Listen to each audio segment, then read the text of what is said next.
everyone. Welcome. We're going to wait just a little bit for some more people to filter in, but we'll get going in a minute.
Okay, well, I think we'll go ahead and get started.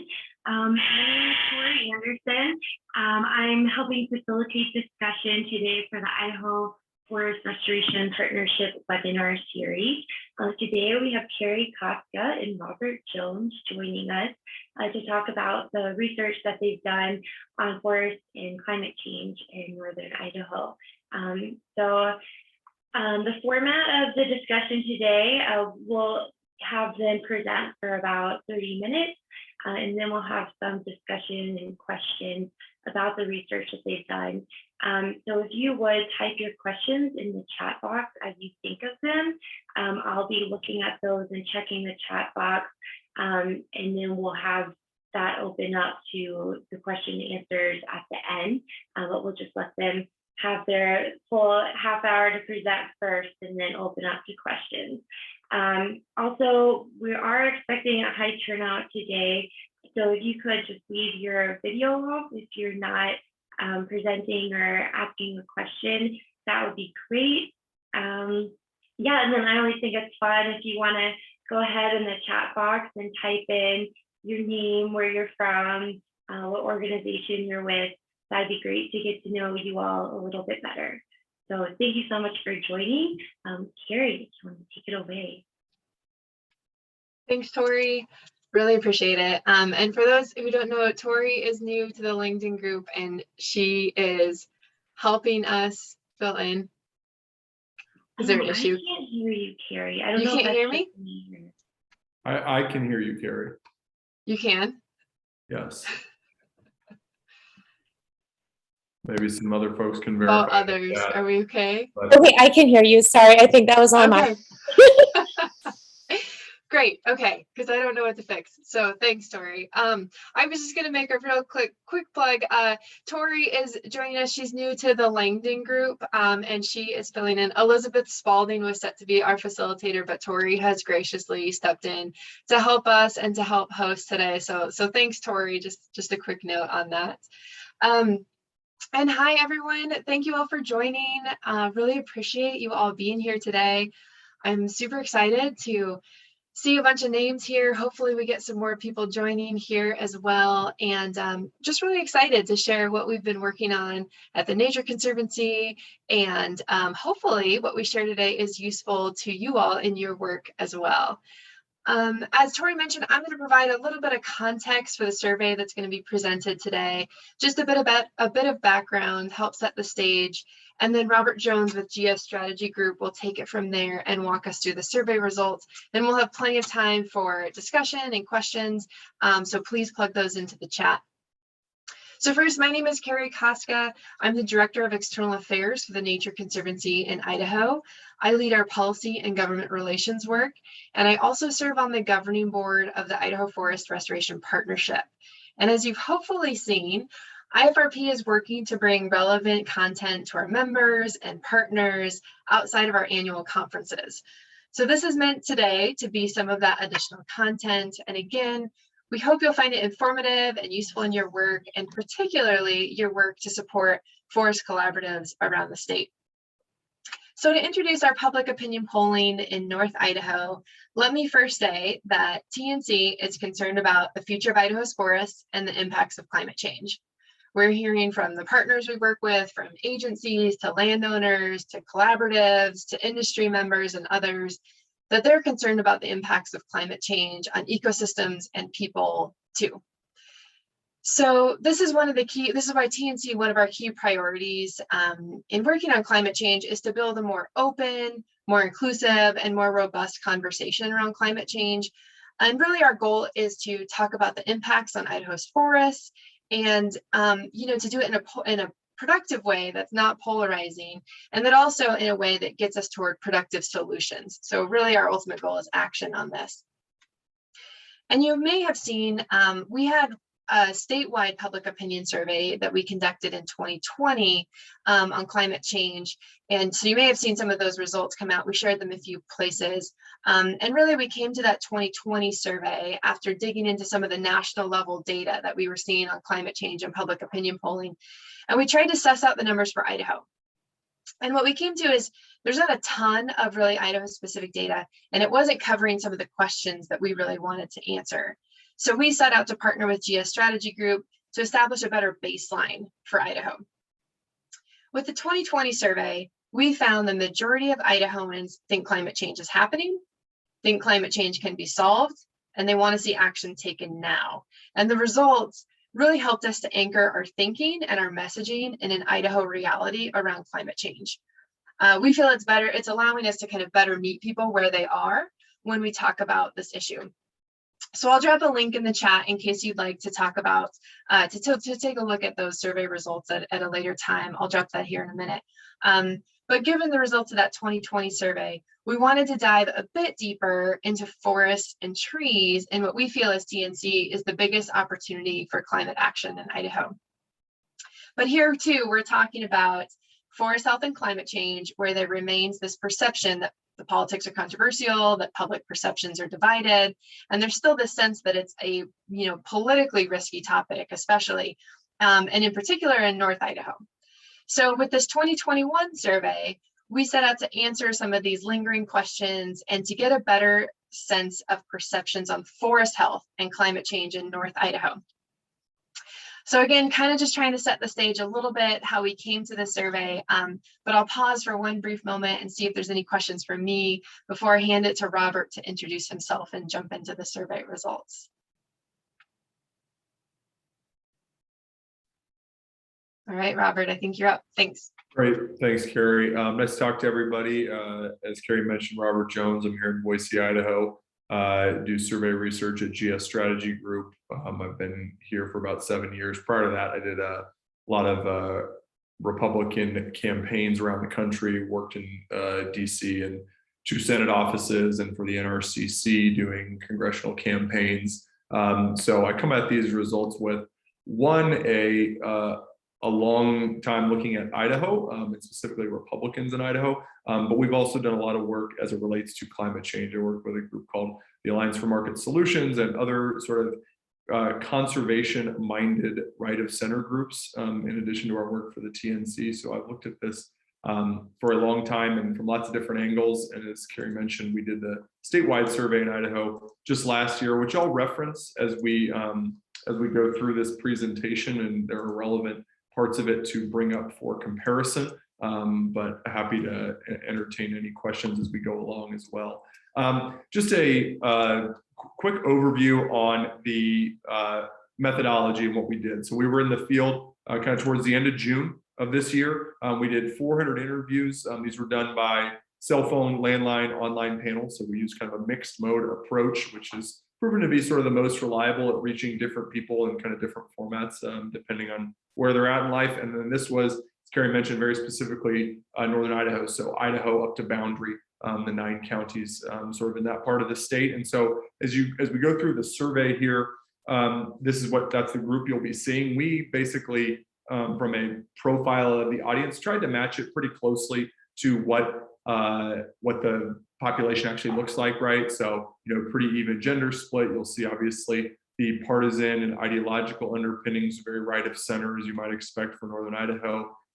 age matches sort of what you would get from the registered voter audience up there. That's kind of what we use. One, because it's a good proximity of the adult population, considering registration statistics, but also when we're taking this around and talking to elected officials, we find that's a really important sort of validator for the numbers as we kind of talk about the importance of Idaho's forests and people's opinions about climate change, right? So when we started the survey here, and I guess I'll pause really quickly, you will see at the top of each slide, for the most part, top line results. The overall results represent the responses of all 400 people throughout Northern Idaho. And then down below, you'll see those overall results repeated right here in this table. And then we break it up just by party for the most part. That's kind of the biggest indicator of where people are at on a lot of issues, but specifically, conservation, climate change, environmental related issues. So we look at Democrats, Independents, and Republicans. And then just a reminder, 13% of our sample is Democrats, 20 was Independents, over half is Republicans. So just kind of proportionality when you're looking at these. So we said, over the past 10 years, do you think the condition of Idaho's forest has gotten better, worse, or has been about the same? 54% of respondents in Northern Idaho said worse. What's important about that, and what you will see is different as we go through this survey, is that's consistent across party lines, right? A majority of Republicans, Independents, and Democrats all say that Idaho's forests have gotten worse over the past 10 years or so, right? And then the next highest for all is the same, right? Almost nobody sees forests as improving or getting better. And that's an important just sort of piece of fact agreement that is not always the case, right? And lots of political and environmental causes, which is that we have to have people agree on facts, right? They agree on the facts here that Idaho's forests are getting worse, and that's important just insofar as we start to offer solutions. The worst thing to be, or one of the worst things to be, is a solution in search of a problem, right? And we do not have that here. We have a solution that people for a problem that people see without really any problem. This is very early in the survey before we ask people any other questions. We talked about how important is each of the following benefits from forests on a scale of 1 to 10. 1's not important at all, 10 extremely important. So these bars, you'll see the dark blue bar represents everybody who responded 8, 9, or 10. The total 10 percentage is in the white font there in the middle of the blue bar. And then 1 to 7 responses are in the gray bar. So forests provide habitat for fish and wildlife, keep the air and water clean, provide natural beauty and a place for recreation. Pretty unanimous and pretty nonpartisan, right, in their responses. 90+% people rating themselves 8, 9, or 10. That includes Republicans, Democrats, Independents. Really, the interesting or sort of notable responses are kind of in the bottom here, right? So forests supply materials for use in everyday items like toilet paper, furniture, and lumber, right? 78% of respondents rated that 8, 9, or 10 in terms of an important benefit of forests. But you can see it has a little bit of like what I call left to right movement, right? Where the responses increase, the importance increases as you go from Democrats to Independents to Republicans, right? So the sort of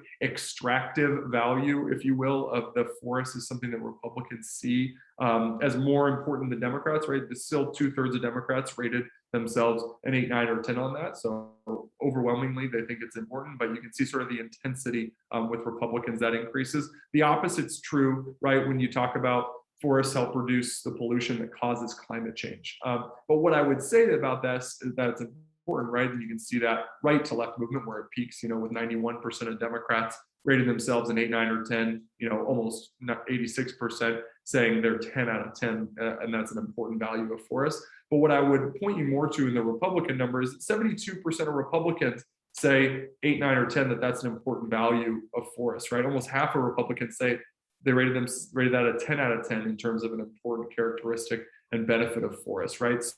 So just talking about climate change or mentioning climate change or connecting forests and climate change does not, sort of push Republicans away or get them into sort of a knee-jerk rejection position. That they're willing and open to have this conversation about climate change in general, but also its relationship to Idaho's forests. And I think that's important as we go along and talk about some of the more specific solutions later in the survey here.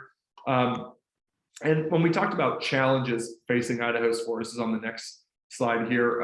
We said, is it a very serious problem, a somewhat serious problem, not much of a problem, or not a problem at all? Again, the first two responses, very serious and somewhat serious, are in the blue bar. Not much of a problem, not a problem at all in the gray bar. Catastrophic wildfires, number one, 91% of people saying it's a very or somewhat serious problem, right?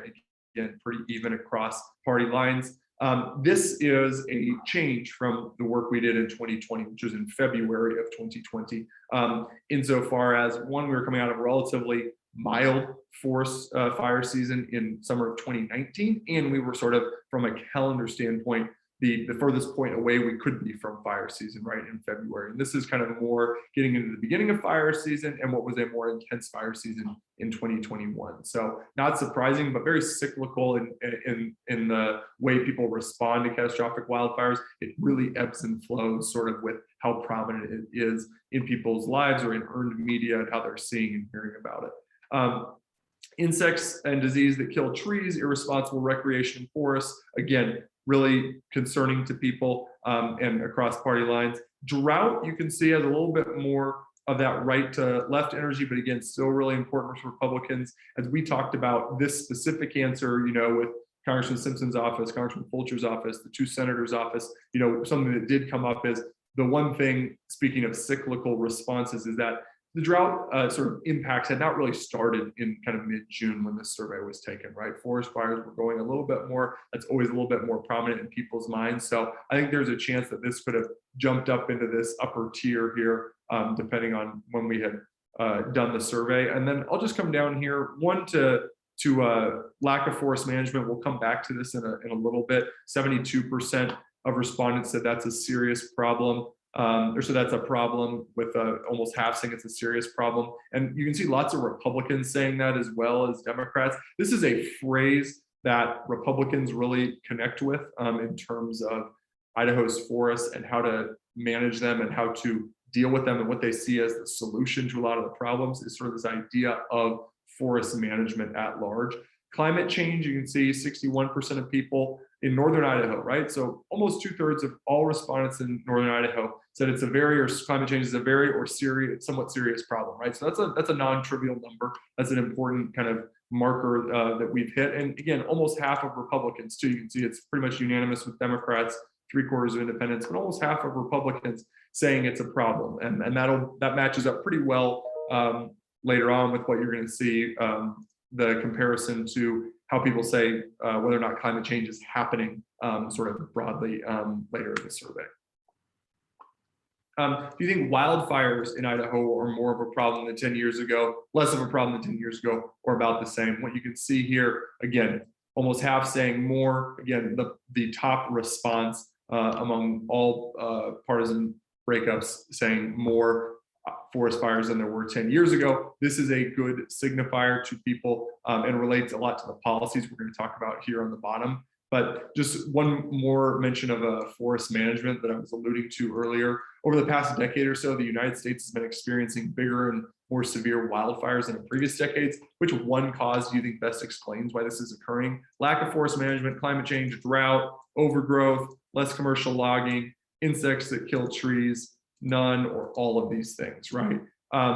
Lack of forest management, number one, almost 40% of the responses, almost 40% of independents, over half of Republicans, right? And when you have something that has, 6, 7 response categories for people, you usually see a little bit more dispersed answers, right? So when Republicans really start to gravitate specifically to forest management, and over half of them choose that, there's something there at play. And, just having worked for and worked around Republican candidates for office for a long time, it's a phrase you hear a lot, right? When you're out on the campaign trail, that is coming back to a lot of Idaho's elected officials from voters in terms of, if we would just get out and manage these forests, right? That can mean lots of different things. For lots of people, that's, clearing undergrowth, that's, kind of preemptive, some cutting down of trees, getting dead trees out. But it also, I think, relates really well to what we're talking about here on the bottom of the slide, which is controlled burns. And TNC made it a priority and to kind of dig deep into controlled burns and see what we could understand about them from people's perspective. So we asked these 3 questions from left to right in order to respondents. So we just said, hey, controlled burns are when a fire is intentionally ignited in specific areas to clear out underbrush so that subsequent fires burn less intensely, and the health of the forest is maintained. Knowing this, do you have a positive or negative image of controlled burns in Idaho's forest? 90% of respondents saying they have a positive image of controlled burns, right? So 91% of Republicans, 93% of Democrats, totally across the board. So there's two things to take away from this. One is that people definitely know or have thought about controlled burns before, even if it were, something that they had never heard of, you would have a lot more unsure or unknown responses. So not only do they have a really clear, defined position on controlled burns, even when we give them the definition and kind of say, hey, here's what we're going to do, we're going to set specific fires, we still get almost everybody saying that they like them and are positive about them. So we weren't sure what the response to that was going to be. So we ended up giving them then positive and negative information about controlled burns to kind of see how that impacted, if at all, their support. And the answer is it really didn't. We said many experts believe that more controlled burns in Idaho's forests as a part of a broader strategy, which includes other types of forest treatments, could reduce the number of future uncontrolled wildfires. Knowing this, support or oppose increased use of controlled burns in Idaho's forests. 87% of Northern Idahoans said they supported controlled burns. Republicans, number one at 90%. We even said these controlled burns could increase smoke in your local area for a planned amount of time.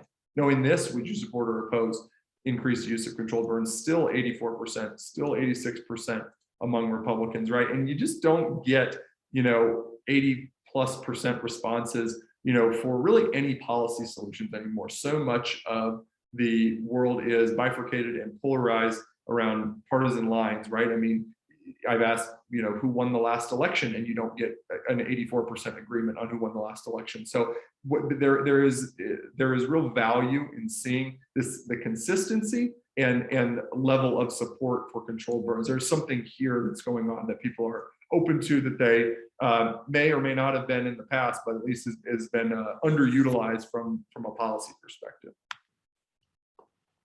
Some more policies that we tested out here. Again, conduct large tree scale planting to restore or reestablish forests. 97% supported that. Hire and train young people to work year round on projects to restore forests. 93% agree or support that. That second one, hiring and training, it's something I've seen that's worked for lots of different projects in different issue areas. There is a kind of a movement, especially kind of post-pandemic, against the necessity of four-year college degrees. And when you talk about like career-oriented training and job-specific oriented training, it's always really important and impactful with voters. So no different here, an important thing to kind of emphasize as we think about working in Idaho's forests. Increase management on federal forest lands, including thinning, controlled burns, and logging, right? So we're saying cut down some trees and burn some trees, right? As a way, sort of like, this is what forest management means. 86% support. And that includes 88% of Democrats. You can see that intensity increases with Republicans, but really broadly speaking, that forest management piece has a lot of strength to kind of unite voters, say this is a good way for us to tackle and go about thinking about Idaho's forests. Down at the bottom here, pay for forest landowners to voluntarily manage their lands in ways that address a changing climate. 65% support, 62% of Republicans, almost 3/4 of Democrats. It's lower on this page because we have such high responses here, but again, 65% is a big number in terms of people supporting it, and it includes the phrase changing climate, and we still get almost 2/3 of Republicans to support it, right? So I think the biggest problem voters have with this, probably compared to these other ones, is this idea of just direct payments from the government to anyone is always kind of a little bit of a bridge too far for a certain segment of voters, certainly Republican voters. So I think there's a way to rephrase that, or to talk about forest land management with landowners and climate change that can kind of get up here into the 3/4 support, if not up to 80% support, but a really strong number, again, talking about climate change, even though it's lower down compared to some of the higher numbers we see here. A couple of things that we tested. These are agree, disagree questions, and I think about these as sort of statements of fact, or statements that you could see pulled out of a speech on Idaho's forests or the environment from Senator Crapo, Senator Risch, right? Somebody who could go out and say, okay, I just want to say to this group of people, thousands of Idahoans rely on our mountains, lakes, and forests for fishing, camping, hunting, or simple relaxation. Restoring and conserving Idaho's forests not only helps reduce the pollution that causes climate change, but it ensures people can continue to enjoy nature too, right? So if I'm a Republican elected official, or if I'm, anybody really, and I want to go to a group and present and say, this is why I think it's important that we have these solutions for Idaho forests, what are people going to say? Well, 94% of people agree with that, right? Every Democrat, almost every independent, almost every Republican, right?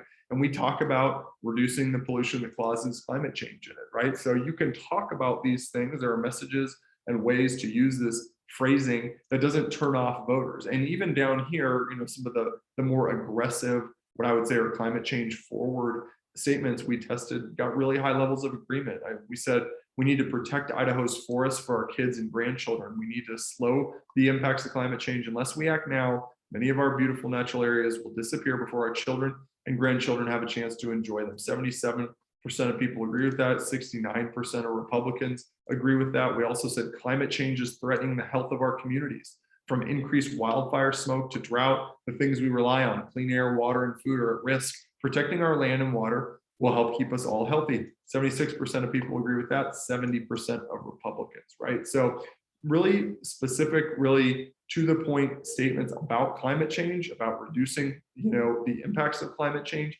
get really broad agreement from Republicans, right? And so even if, and you'll see this later, even if people aren't willing to make the quote unquote political stand of saying, I believe climate change is happening and humans are contributing to it, there are lots of ways to still enter into the conversation about solutions and how to move forward on climate change. And I think that's the kind of important distinction to make, is that just forcing people to say, yes, I believe climate change is happening and humans are causing it is not really the important part. We want to get to the solutions, and you can get to the solutions even if we have to skip that step with a few voters.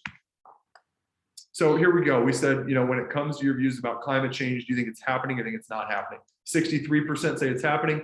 28% say it's not happening. Republicans, that's 50-40. So that's almost the overall number in Northern Idaho and the Republican number are almost identical to what we got when we did this survey statewide in Idaho. So a lot of consistency, a lot of time in between it. The world completely flipped upside down. So I would say that the numbers are pretty stable, right? So we had lots of things happen between this survey and that survey, and they didn't move, which suggests to me if you did this survey in Eastern Idaho, you'd probably get about half of Republicans saying it's happening. If you did it in Twin Falls, you'd probably get about half of Republicans saying that it's happening, right? And so I think that just in and of itself, that a majority of Republicans say climate change is happening, is really important. How important is the issue of climate change to you personally, right? You can see a quarter of Republicans say it's important to them. Only, less than half say it's not important at all.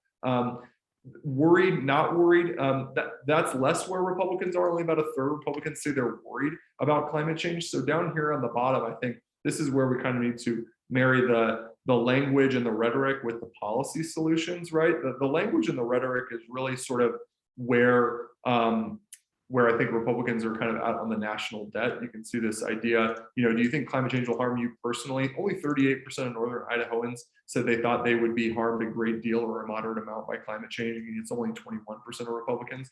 But future generations, that almost doubles, jumps up to 61%. Now we're half and half of, basically half of Republicans saying it's going to harm future generations. So it has this future looking language and rhetoric about it, right? But also the policy solutions and the negative impacts of climate change they're seeing right now, right? If you go back to that first slide in terms of what's happened to Idaho's forests in the last 10 years. So there's a way to say, we need to do this stuff now because it's going to harm future generations, right? It's sort of like a little jujitsu on how are people thinking about it? It's not because you're going to be hurt by climate change, X person in Boundary County. It's because you're already seeing what's happening in the forest. So we can start to improve the forest that you're enjoying now, but also have this future generation impact. And again, to the point of the conversation is available to be had with people, even if they don't explicitly, talk about climate change is happening. We say, please tell me if you agree or disagree with the following statement. Even though I don't think climate change is happening, I think we should be working to reduce pollution and protect Idaho's forests. So this was asked of this 28% who said climate change is not happening. We asked them that. You said, do you agree or disagree with that? 90% of people agreed with that statement, right? So reducing pollution, as far as I'm concerned, is reducing carbon emissions, right? Protecting Idaho's forests, that's what we're talking about here. So there's a lot of ways to talk rhetorically about solutions and outcomes as it relates to climate change, even if people aren't sort of there yet in the, again, political statement, which it's kind of become in admitting or acknowledging that climate change is happening right now. And again, last part here, you see Idaho's forest is an opportunity to help solve climate change. Yes or no, 65% of respondents said yes. that's 58% of Republicans, right? So that's more Republicans say they see Idaho's forests as an opportunity to help solve climate change than actually we're willing to admit that climate change is happening, right? Or acknowledge that climate change is happening. So there's malleability in people's views, especially Republicans' views, as it relates to how to talk about climate change in Northern Idaho. So I will pause there because that is the entirety of my presentation. I'm happy to jump back when folks have questions or anything else. Great. Thank you so much, Robert. So now we're going to open it up to questions. If you want to just type those in the chat as you think of them. I'd also be really interested, since we have so many different people here from different organizations, if you want to type in the chat just what those results mean for you and your job. Just a quick little blurb about that if you feel comfortable doing that. While we're waiting for questions to come in, I'll go ahead and ask one. What survey results did you all find the most surprising? Kari, you want to go first? Sure. We might have similar responses, but no, I think that's a good question. And I think that's one we've heard a lot, as Robert mentioned.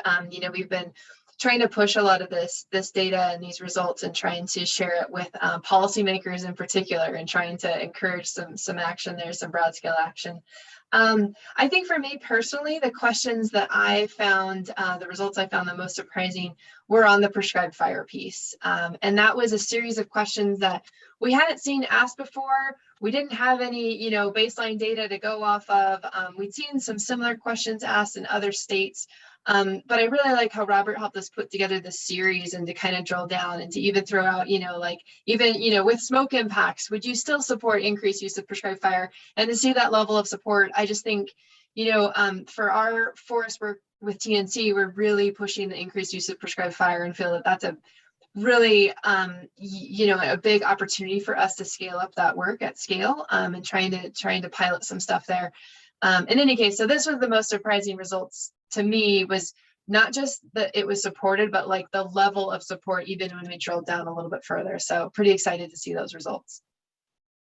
Yep, I agree. That was exactly what I was going to say. And mostly the last part here, because this is the, you hear about all the complaints about smoke, and people say that during regular fire season. And I think even stress testing with that sort of negative around it and getting a really positive response was a good sign for how strong. And again, to the point I made earlier, that people have before this survey. Sometimes in surveys, you can give so much information about a topic nobody has any idea about. You think they have a really strong opinion about it. This one, they clearly have a really strong opinion about it, because they don't really shake, their opinion around that much. It's pretty solid through kind of all three formats we tried to ask it in.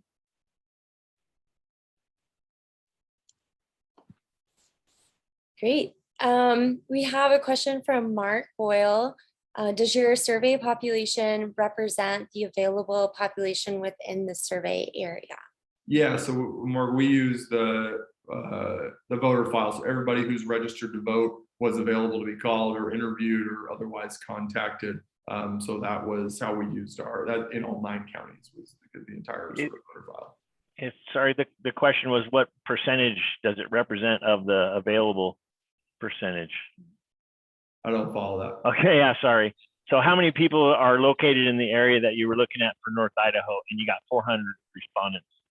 I don't know, an infinitesimal tiny percentage, but statistically very significant, right? So we did 400 interviews, but almost every national survey you're going to look at, right, like NBC, Wall Street Journal, or this or that, is going to be 1,000 for the entire nation of 330 million people. So that's not really a relevant number to think about.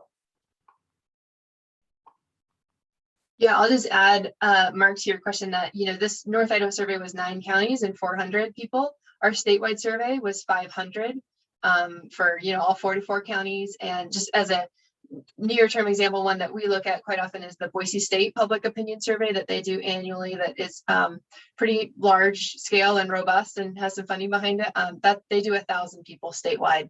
So again, we had 400 in just 9 counties. So we feel it's pretty representative. Statistically, you don't really reduce, the margin of error is what you're trying to impact by doing more interviews, right? So we have a margin of error of 4.9%. At 1,000 interviews, it's 3.1, right? So it's sort of diminishing returns and increased cost for like how much you're really narrowing the confidence you have in your results. Yeah, and on that note, can you explain a little bit more about why you decided to focus on Northern Idaho for this survey? I can speak to that a little bit. First, trees. So most of the forests obviously are kind of the northern region of the state. And we were really, looking at kind of some of the jobs issues and looking at more of the mill towns and, timber industry focused areas. And then just from a kind of political or politics perspective, North Idaho is typically seen as the most conservative area, if not the country, definitely Idaho. And so we kind of see that as the biggest hurdle, or we got to be able to clear that hurdle in order to do climate change work in forests in Idaho. And so we really wanted to target, that constituency and kind of that neck of the woods, so to speak, so that we could bring that information. We thought with policymakers in particular, if we can say look, this is where North Idaho is at, this is where the most conservative, seemingly conservative area of the state is at on this issue, that would be the most convincing. So that was the reason for our focus. Yeah, that makes sense. Question from Lisa Jones. On the last slide, the survey used the word pollution. And Robert, you said that includes carbon emissions. Her impression is that many people do not consider carbon emissions pollution. Can you address that? I think that's right. I think, Lisa, my point is sort of that every policy outcome we'd want to do, even one that says, let's reduce the number of forest fires we have, could ostensibly be seen as attempting to reduce pollution, but it has the impact of reducing carbon emissions, right? So I agree that we use that pollution language specifically because we don't think the people who deny that climate change is happening probably think about carbon emissions that way. But if you were, I've done work as it relates, a long time ago now, to sort of the old clean coal, shift that we had before we were just kind of moving all the way against from coal. There's lots of people who didn't want to get rid of coal, but acknowledged that it was dirty and wanted to make it better and clean it up, right? So there people can have and support two ideas, which is I don't think climate change is happening, but I want less smoke in the air from wildfires, or I want that power plant to be putting less smoke into the air. So people are not consistent in their views on this because of sort of the political underpinnings of a lot of climate change discussions. Yeah, I think that point on messaging, I think a lot of people in the chat, it's seeming like they found that really interesting. And I think Dale is noting too how big of an impact that can have in getting good policy in place, the way that you phrase it. Yeah, okay, sorry, that's great. All these questions coming in fast, it's awesome. So going back up a little bit, kind of a simple question. Is there a report of the survey results and methodology available for distribution, or is that coming soon in the future? Sure, I can speak to that. So we have a memo that has some of the survey results summarized, which can be useful for some audiences, but I think more accessible is I sent the link for the infographic for our 2020 survey, and we have a similar piece put together now for our 2021 survey that will be coming out publicly here any day now. It should be posted to our website. So I'm happy to follow up with the group through IFRP. Dennis Murphy will hopefully help me follow up, and we can provide links to some of those sources, or put them on IFRP's website. So we can follow up with that information. Great. Okay, Chris, I see you have your hand raised. If you want to go ahead and unmute and ask your question. Yeah, let me see if I can pull this off. Can you hear me? Yep. Yeah. Okay, can you see me? I can't see Yeah. myself. I hope it all looks wonderful. So I apologize, I came in just a little bit late. I was having some problems with the audio, so I missed a couple of potentially key things. One, how do you define Northern Idaho? And two, Idaho County North. Idaho County North. Okay, thank you.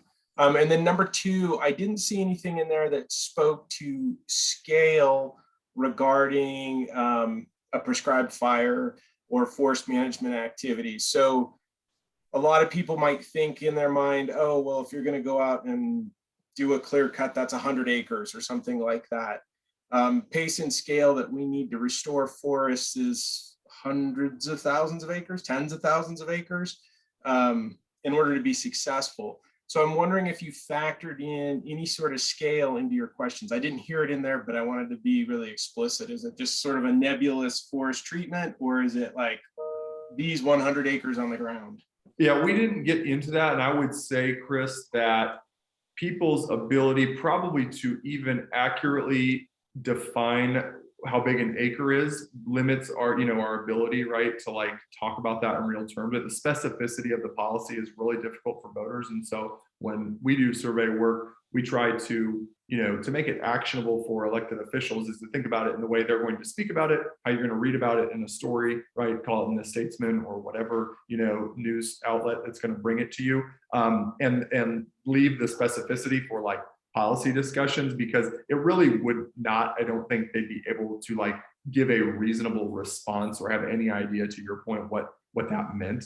And so it's really just from a like baseline understanding, are people okay with like burning forests to stop future burning? And the answer is like, broadly speaking, yes. So whether or not we maintain 84% support, like as we're burning, to your point, hundreds of thousands or tens of thousands of acres, whatever needs to happen, that may go down, but it suggests we're starting from a really high point and could still maintain a majority support, even if the specifics started to like whittle away a little bit at our support.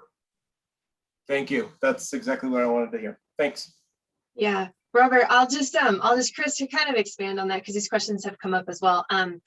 I'll just, there are limitations to doing public opinion survey work when you're going out to voters and going out to the public. So a couple other places where it came up for us that we wanted to really drill down a little bit more, but faced limitations was, even talking about like land ownership. When we talk about Idaho's forests, we don't actually know, if voters are thinking federal forests or state lands or private lands or what that looks like. So that's really hard to articulate with voters as well.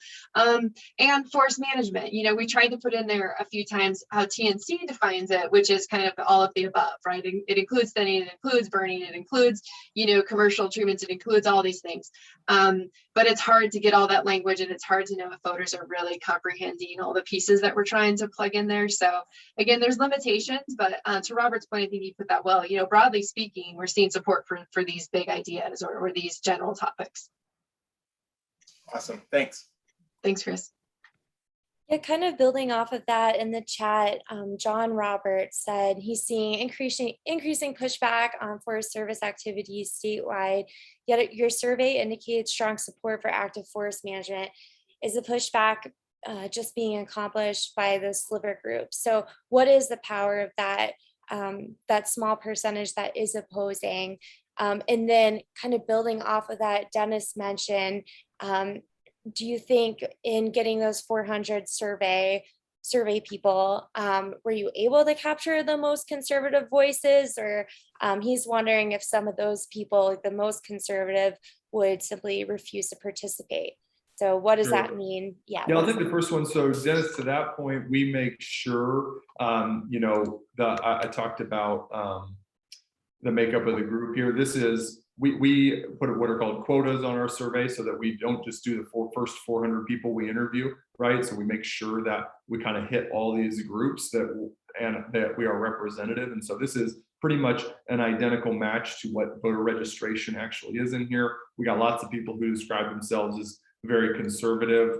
We had, I think some other questions that kind of indicated political leanings in here that were good and I think made sense, right? I think the fact that we were consistent with the question about whether or not climate change is happening or not happening suggests we got a really similar audience to our statewide. So I feel confident that the makeup politically was right, even if we had a few more refusals among conservatives and Republicans. We called more of them to make sure we got them into the survey. And then I'll let Kari speak maybe to the policy point, but one thing that is consistent, no matter the topic I do work on, is that there are an unending list of things that 70% of Americans agree on and that are stopped by less than 30% of Americans. I think Robert kind of hit it right there. And I'll acknowledge, we were kind of starting with this survey work, especially around the prescribed fire piece and some of the active management. And we definitely see that there are groups and there are issues being raised with the work that's trying to be done, and some of the work that TNC is involved with, or projects that TNC is supporting with, and, you know, we're seeing that as well.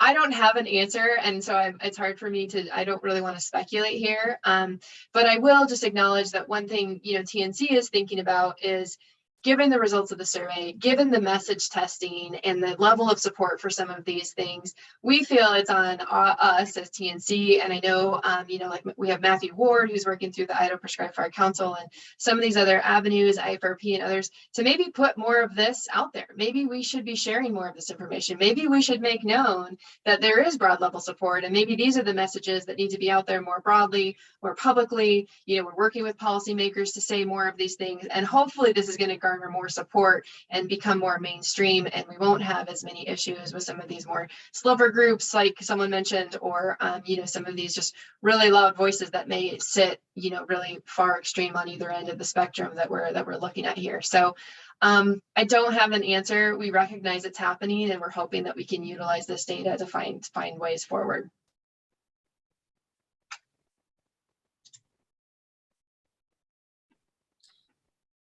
Great, and I think hopefully that answered Robert Harrington's question as well in the chat. But if not, feel free to speak up. Got a question here from Tony Ruth. I too find the support for prescribed burning encouraging. To Dennis's point, I'm curious if the messenger is an important piece of the equation, and whether there is any sense of greater acceptance from state representatives than agency staff. I think it just depends on who the voter is, right? You know, obviously, if there is a popular or well-known state representative in a certain area that we're going to be doing this, and they get on board and they can kind of be a validator for what it were, if it were to happen, right? You know, there's lots of people you could think of potentially in Northern Idaho who are influential and, you know, kind of represent the politics of that area. And I think if they supported some of these things from a policy perspective, I think they could have a real impact. But again, they're different voters, right? I mean, you could see Democrats not being interested in hearing from some of their state representatives up in Northern Idaho, just the way Republicans might want to.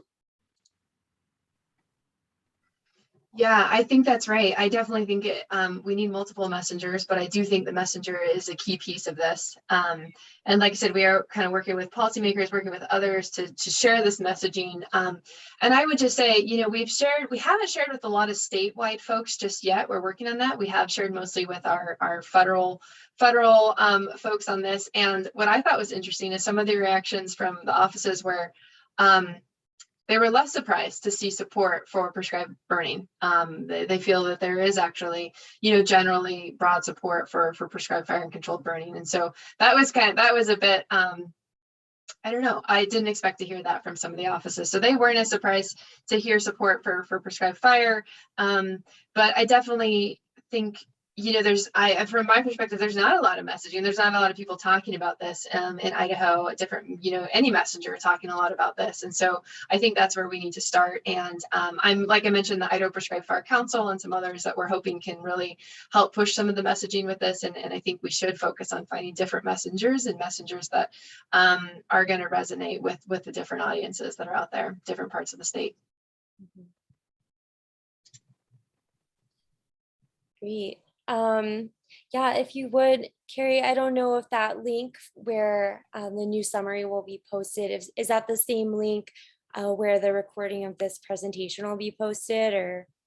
We haven't talked about that. Okay. So Yeah. I don't know. I know it will be on TNC's website. I don't know if it's up yet, but I will check on that quickly. Okay, so yeah, we'll definitely get that information out somehow when it's ready. So Brad Smith is wondering about TNC's involvement in forest management issues across the rest of the state. He's familiar with their work in the Clearwater, but can you speak to that at all? Sure. I mentioned we're kind of working to pilot some stuff and try some different things. So we sit on the Clearwater Basin Collaborative, on that forest collaborative. We also do a lot of work on the Caribou Targhee and are just wrapping up. We had a prescribed fire crew that we hired, that TNC brought on, that did work that was already approved on the Targhee National Forest. And so we've been doing that work in Eastern Idaho and Wyoming over the last few weeks, doing a lot of prep and a lot of burn work there in partnership with the Forest Service and Fish and Game and others. And so that's been really, I think, successful, but we're still kind of trying to see, you know, how that ultimately wraps up and what the results are. And we're hopeful that that's a model that we can use in other areas on other forests in Idaho as well.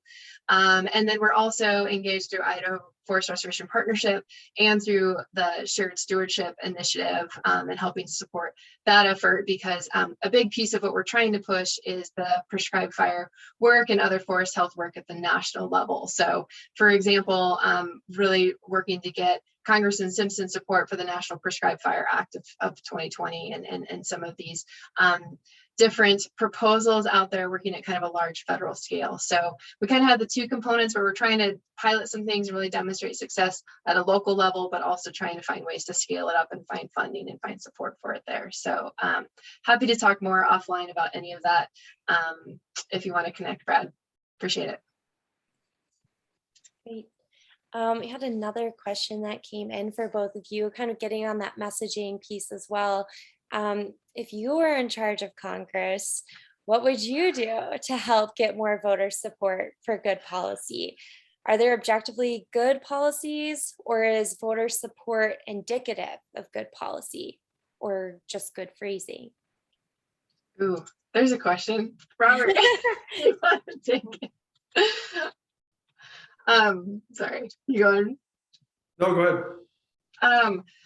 That's a tricky question. I am not in charge of Congress for sure. And I think that it's really interesting. And some of the things that we've seen, you know, I guess I'll start with this way. You know, Idaho is typically mentioned as like, you know, this ultra conservative state. You know, we really, you know, maybe aren't on board with some of the climate change issues or some of these more progressive issues. But then we aren't seeing that that's the case. We see that some of the most progressive collaborative work, shared stewardship, good neighbor authority, some of these programs are really finding success in Idaho. We're seeing Senator Crapo and Senator Risch support the Growing Climate Solutions Act, which is really trying to get forest owners connected with climate markets, you know, here in Idaho. And so we're seeing some of these elements that are like, you know, climate change isn't a third rail issue for Republicans, and we could be doing a lot here. And I think our science, TNC science, other science is really pointing to Idaho and our forests as lacking management and needing more, particularly our federal forests. And so we really see that as an opportunity. In terms of how we get support or how we word it or how we message it, it's kind of all of the above. But we have found that the more we talk about this as an issue broadly, the more we demonstrate climate change is not a third rail issue, that there is support by voters, that we can really prop up some of these elected officials to make decisions and support policies that really provide some of the funding, provide some of the framework, really get the ball moving on climate action.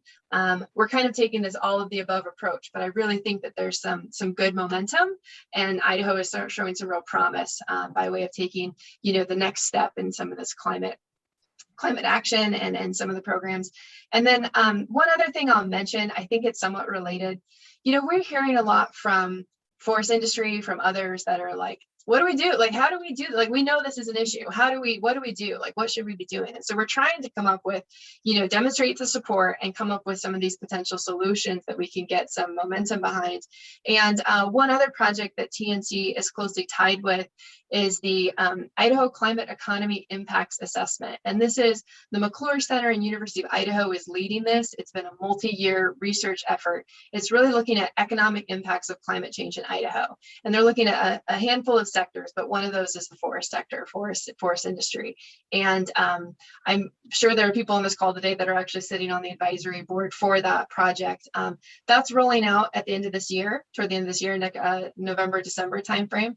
And I think that's going to give us some of the numbers too, to be able to act on, to be able to, you know, put more precise data to it, put more precise numbers to it, and really pushing this forward conversation as Robert mentioned, like kind of moving us to action now. What can we be doing? How do we move forward? What does that look like? So again, trying to provide the tools to move this conversation and to move us toward action.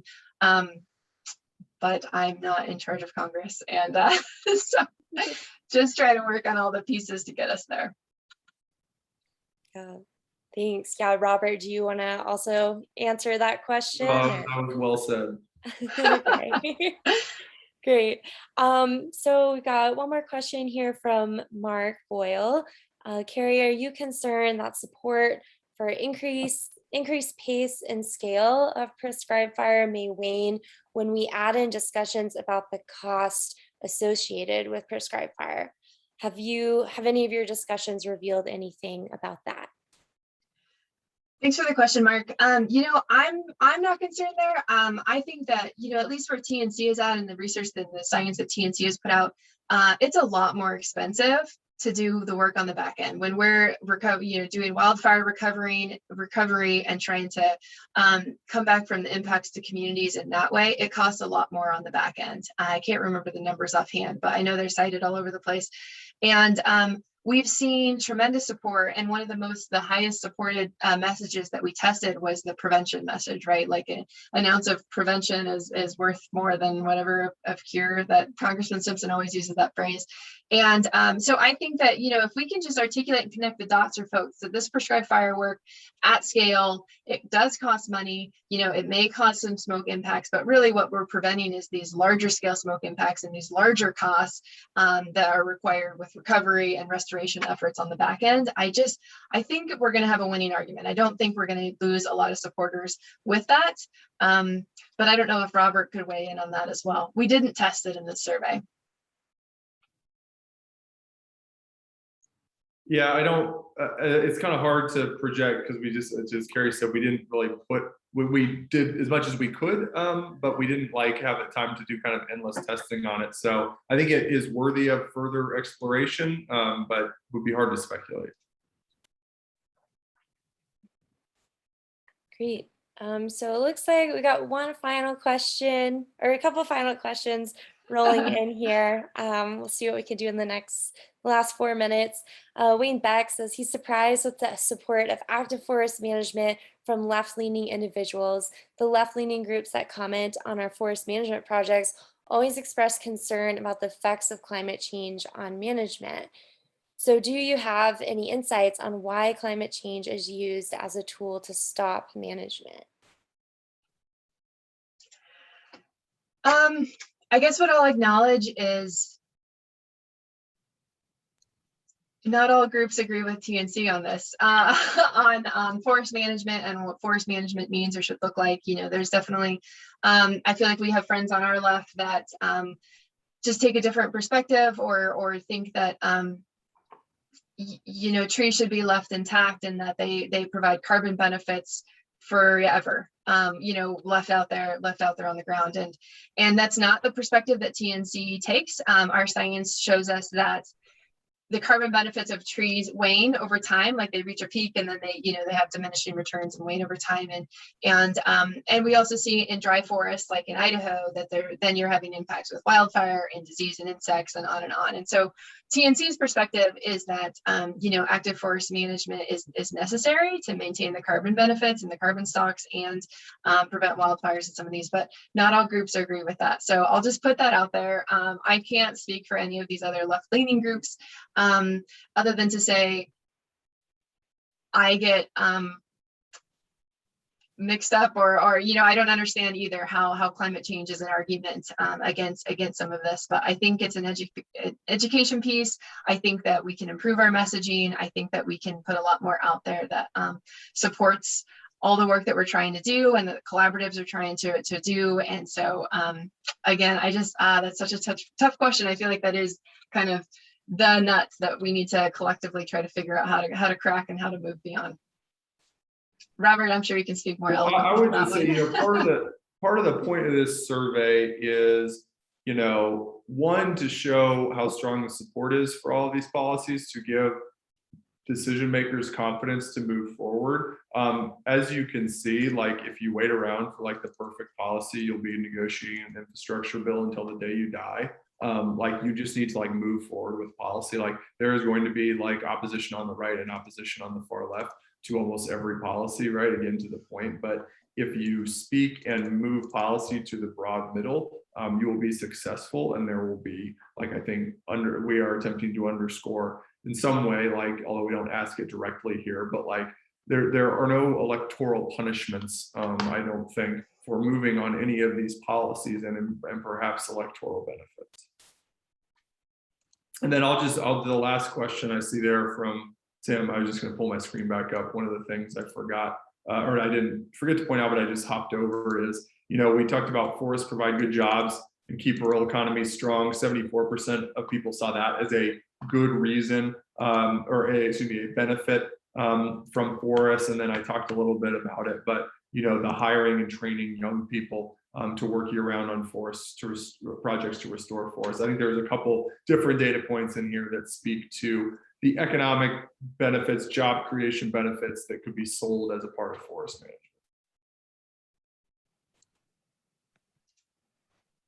Great. Well, thank you so much. That's it for our discussion today. If you have any follow-up questions, feel free to get in touch with us, and we'll keep you all updated on when that report is. Yeah, sorry, can I jump in real quick? Totally, yeah. Sorry. I got my update while we're going. So these results and the materials that TNC has pulled together on this are not yet posted online, but I will work with Dennis and with the IFRP group to share this out with the group when it is all available. So, but I'll echo Tori too in saying thank you all for joining. You know, TNC's big priority here is to keep building a conversation around climate change, and we recognize this is a really important issue for Idahoans kind of across the board. And so we just really, you know, encourage you all to take this back to your groups, back to your partners, back to your colleagues, share this information. This webinar is being recorded and will be posted online. So, you know, shoot folks the link, direct them to us. I'm happy to connect. I have colleagues at TNC happy to connect, or IFRP that are willing to connect on this. But I hope that we were able to convey today that, you know, we're really, you know, the work we're doing and the way we're talking about climate change and the way we're wanting to act on climate change is really in sync with how a majority of Idahoans are thinking about it and thinking about forest health. So just really wanted to bring that point to you today, and hopeful that this is useful information and useful data. And again, please reach out if you'd like to connect. Totally open to that. And thanks again, Tori, and to Robert for helping us here today. Great. Thank you, Kari. Thanks, everyone. See ya.